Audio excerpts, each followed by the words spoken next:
नमस्कार मेरे प्यारे बच्चों।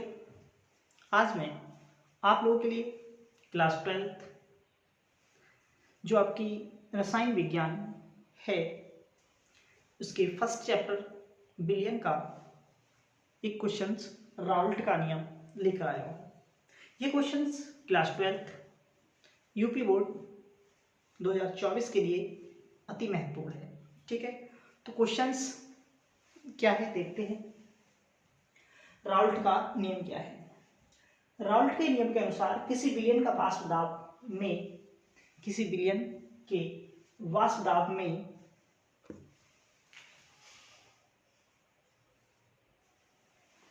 आपेक्षिक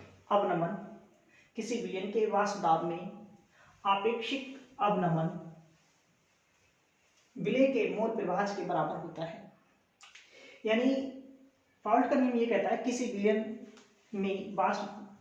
के वाष्प दाब में जो आपेक्षिक अवनमन है वो विलय के मोल प्रभाज के बराबर होता है। अर्थात ये क्या है? वाष्प दाब में आपेक्षिक अवनमन और ये क्या है? विलय के मोल प्रभाज। ठीक, आपस में कैसे बराबर है, समझा गया। यानी राउल्ट के नियम के अनुसार किसी विलयन के वाष्प दाब में आपेक्षिक अवनमन जो होता है वो विलय के मोल प्रभाज के बराबर होता है। क्लियर है? अर्थात ये जहां जो P है वो शुद्ध विलायक का वाष्प दाब है, PS विलयन का वाष्प दाब है और इस संपूर्ण को मिलाकर क्या बोलते हैं? वाष्प दाब में आपेक्षिक अवनमन। ठीक, ये आप जानते हैं, ये विलय का मोल प्रभाज है। क्लियर है? समझ में आ गया। फिर लेते हैं राउल्ट के नियम। राउल्ट के नियम की कुछ सीमाएं हैं, उन सीमाओं को देखते हैं। पहली सीमा यह है कि यह नियम तनु विलयन पर ही लागू होता है। कहने का मतलब ये केवल जो विलयन है तनु उन पर ही लागू होता है, ठोस या गैसों पर लागू नहीं होता है। ठीक है। नंबर 2, यह नियम विद्युत अपघट्यों पर लागू नहीं होता है।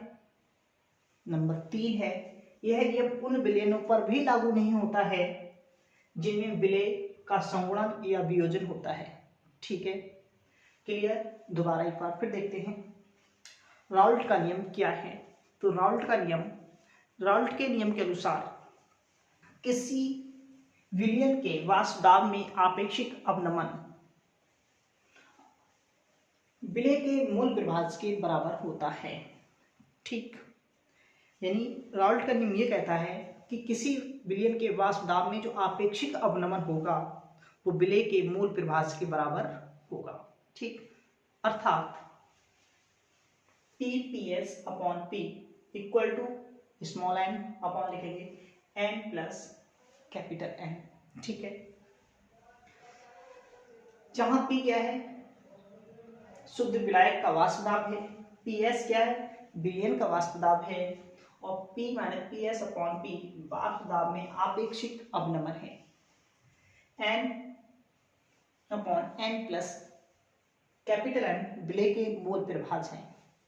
जो मैंने आपको मोल प्रभाज या मूल अंश वाला क्वेश्चन कराया है वहां आप इसे पढ़ सकते हैं कि यहाँ पे स्मॉल n क्या है, कैपिटल N क्या है, वहां आपको बहुत अच्छी तरीके से बताया गया है। राउल्ट के नियम की कुछ सीमाएं हैं। यह नियम तनु विलयन पर ही लागू होता है। यह नियम विद्युत अपघट्यों पर लागू नहीं होता है। यह नियम उन विलयनों पर भी लागू नहीं होता है जिनमें विलय का संगुणन या वियोजन होता है। मुझे उम्मीद है कि आप लोगों को राउल्ट का नियम समझ में आ गया है। बाकी अगला क्वेश्चंस करते हैं अगली वीडियो में।